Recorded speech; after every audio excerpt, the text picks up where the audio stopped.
Got a chance to see Nobody Wants This on Netflix. Let's check it out right now. Let's check it out right now.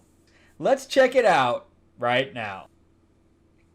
Let's check it out right now. Welcome back to the channel, everyone. Thank you so much for spending time with me as we rant about movies, comic books, and television shows, as well as the occasional board game. I am your host, Frank Zanka. I'm an award-winning screenwriter, novelist, and comic book writer, as well as a filmmaker. And talking about comics, I got 2 more covers in just today, so I can start fulfilling some more tomorrow. We got the Lena Samurai cover, and we have the Helene Redhead Leather cover. It's pretty cool. So this is my vampire mob set in 1950s Hollywood. This was the other cover, and then this was issue 1. So we got a lot of stuff going on here. And this is the story of Lena Morgan. She is a lounge singer in the 1950s. She is turned by one of the vampire mob bosses, but she doesn't know which one. She has to leave her family behind. She's afraid she's gonna hurt them. And then on top of that, she comes back 60 years later seeking her revenge. And it's got some really cool blood and gut artwork there, so lots of fun. If you want a copy, let me know in the comments section and I will get your address, etc. All right, plus if you are a fan of Timothy Zahn, who created Thrawn for Star Wars, as well as Kevin J. Anderson, who did the books for Dune, we're going to be doing just an anthology of Green Hornet with a bunch of other writers. Bill Willingham, Brandon Easton. It's just a pile of them. And we're going to have a full list on our Kickstarter, which you can check out the link below. It isn't launched yet, but you can click that to get notified. The cover is done by Matt Wagner of Batman and Grendel fame. So a lot of names everywhere. There will be signed copies as well. Again, just check out the description below. You'll see a link to Kickstarter. You can just sign up for notification when we launch beginning of the year. All right, so let's jump into Nobody Wants This with Kristen Bell. This is a new series on Netflix. So this is a romantic comedy. It's like a dramedy, I guess, because you do have a little bit of a drama in there too. It is about a woman who has a podcast with her sister. It is based loosely, I'm sure, on true life events from the creator, Erin Foster, and her sister, Sarah. She is an actress turned writer, executive producer. She did like a 7-episode thing, but she's mostly been an actress and for television. And so I guess she did one show where she did 7 episodes and was able to pitch this to Netflix, and they picked it up, so good for her. But she's written every single episode, all 10 episodes. It did get picked up for a season 2, so good, congrats to her as well there.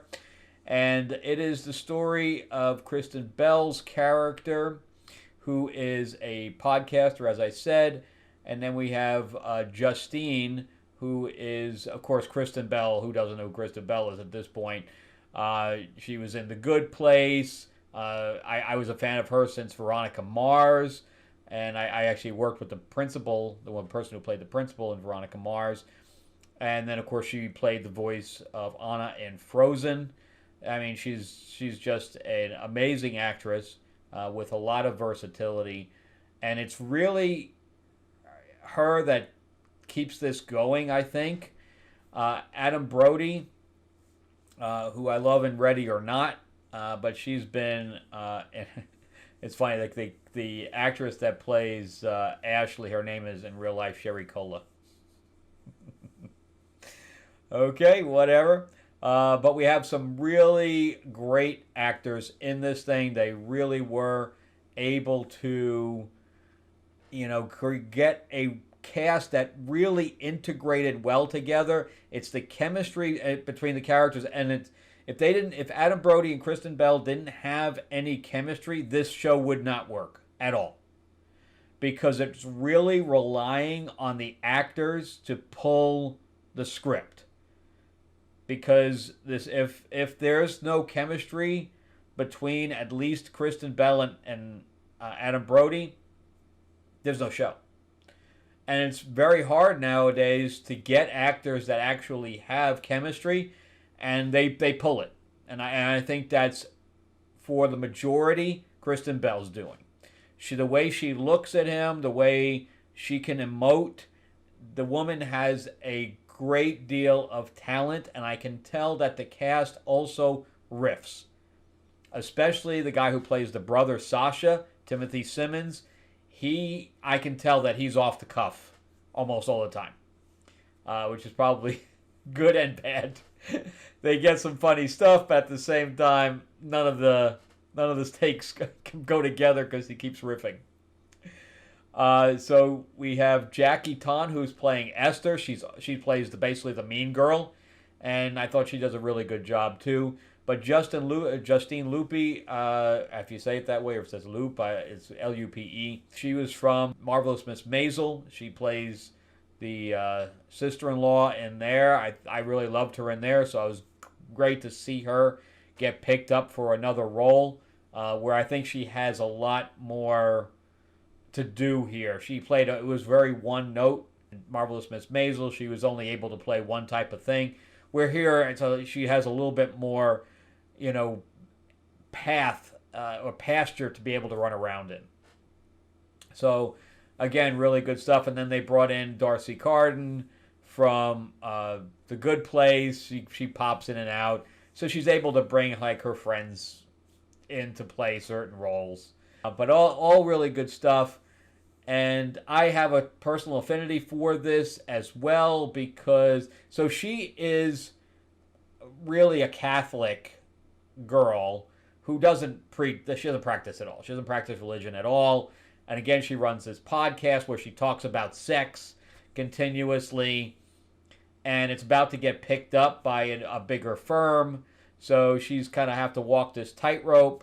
But at the same time, every date she's been on, she's been emotionally non-committal, and then she ends up running into Adam Brody's character, who at the same time has just broken off his engagement with his fiance because she was just a little bit too clingy. He was going to propose, but instead she finds the ring and proposes to him, and he's like, you just stole my thunder. This is not how it's supposed to be. I'm not really looking for a control freak kind of person.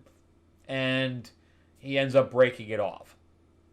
So the whole family is devastated because she was a Jewish woman. And then, of course, he meets Joanne, which is Kristen Bell's character, and she is not Jewish. And I don't know if you are Jewish, you know exactly what that means. If you're Catholic or Christian and you try dating a Jewish person, especially with a family that's very Orthodox, they will reject you. They will reject you. Yeah, my very first girlfriend was Jewish, and I am Catholic, so I have been through this. And I don't know if Simone wants me to show this picture, but this was my very first girlfriend here. When I was in college, or going to college, I should say. We met right before I went to college. And yeah, I was a late bloomer as far as that's concerned. And yes, that's me with the mullet. It was the 80s, man. It's the 80s. But whenever I would go to her house, her grandmother would say, "Oh, it's the Goyim. The Goyim's here," which is, they call it something different in the show here, but it's the same type of thing. The Shitza, they call her, or something like that, which basically means non-Jew. So, of course, they don't want you with a non-Jewish person because you're muddying up the family line. If you're not Jewish. So, again, I was able to definitely put myself into Joanne's position because I'd been there. But he ends up being a rabbi, which is even worse. And she has to battle the rest of the family But in the first four episodes, they're trying to get together, right? Then when they finally get together, the the show takes a dip. In the fifth episode, it screeches to a halt because the anticipation is gone because they're already together, and you know that they're going to break apart because how else can they keep the show going without that kind of drama? I would say if you can stick through episode 5, you got a couple more episodes in there. There's 10 episodes total. There's a couple more good episodes in there, but for the most part, it's the first 4 episodes that are really good, and then it takes a dip. And I hope they can pull it back in the next season and keep it fresh. But I don't see this series keeping it fresh very long. I see them already running out of ideas about where to go with this, where it gets a little bit repetitive. But it's also the sister and her sister Morgan, Adam Brody's brother Sasha. They have some really good chemistry here. I think they have more chemistry than him and his wife. So Esther's hard to have any kind of chemistry with because she's playing the mean girl, which she does very well. She was very well cast for that. And then, of course, we have the bat mitzvah, which is very funny, too, because I grew up in New York. So I grew up in Long Island, which is primarily, Jewish, and there's some Italians. I'm Italian. So there was a couple of Greeks in the neighborhood that was kind of sporadic through the neighborhood. And that's pretty much it. So we had Jews, Italians, and Greeks, and that's it in the neighborhood. When I didn't even know what a bat mitzvah was at the time, when I didn't really understand the differences in the religions growing up. But all my friends were having these big, extravagant parties where, back in the day, when we went to arcades, back in the 80s. There was no Sega this where the graphics were amazing. If you had an Atari that had block 64-bit graphics, you were the king of the neighborhood. And those controllers always broke too. Those Atari things were garbage. But anyway, they had full arcade things that they rented. Their family spent so much money. It was crazy. As I came home after going to one, I'm like, Mom, when's my bar mitzvah? And she's like, yeah, you don't get one, man. I'm like, why? They get 11 days of Christmas. We get one. I think we're getting gypped here. And this is how Jewish my neighborhood was when I was in elementary school. The teacher gave us all dreidels with Hebrew symbols on the sides.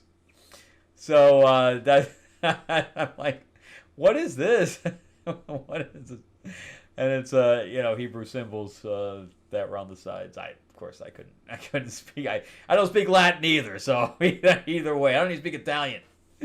I know a few lines here and there after freaking 3 years of it, or however many years I took of it. Bad enough being Italian, I guess, much less Jewish. Having to learn all these languages. Yeah, because you gotta be able to read out of the Torah. So, and then right behind us, so we had our house, which had a pretty big backyard, and then we had a fence, and just beyond the fence was the temple.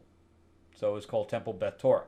The kids who used to have to go to class there, sometimes they would run through our yard to just hop over the fence and go if they were late.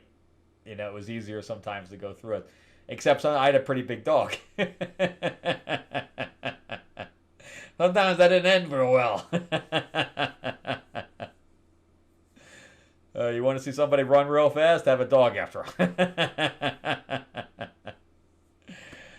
But yeah, so I recommend it mostly because of the cast. Kristen Bell really carries it.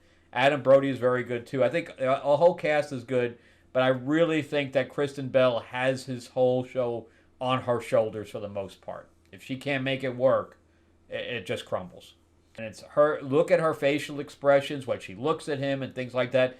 And she's been married to Dax for many, many years. So she really, the way they kiss, all that stuff. I mean, she really poured her heart and soul into it. So I'm glad that it got picked up for another season because they did a good job. They did a good job with it. And now I don't see this going beyond the second season. I think it's going to crumble. I think it's going to crumble because it's not enough there to work with. They don't have enough of a dynamic of the other characters. They would really have to add some new characters in the next season. That's the only way to get this thing going. And of course, they'd have to break them up, and then they'd have to come back together, be on a break. That's what happened with Friends. And that's really the only way to make some of this stuff work is to destroy it and then put it back together. Anyway, that's it for me. This is an 8 out of 10 for me as far as that's concerned. I know a lot of men don't watch these kind of shows, but I like them. I have no problem watching a romantic comedy. All right, I've written a few. All right, well, remember to check out the link below for Green Hornet. Definitely jump in on that. It's going to be amazing. Give me a like, give me a subscribe if you can. And yeah, just ring that bell, ding, ding. It's free, and you'll get notified. But when I do other reviews and things to that effect, I'm going to go see that Nazi film, the one about World War II, tomorrow. I'm not going near Wicked. Sorry, not going anywhere near that. I didn't even like. I love Oz, and that's why I did not like the play. I have seen Wicked, and I have read the book, and some people say, oh, it seamlessly goes into Wizard of Oz. It does not. The characters are unrecognizable from the book to the L. Frank Baum stuff. It does not fit in any way, shape, or form to any of the books or to the Wizard of Oz movie. Sorry, everybody. All right, well, that's it for me, and check out some other videos on your way out, and have a great week, and Happy Thanksgiving! Definitely. Happy Thanksgiving! Hornet, definitely. Happy Thanksgiving!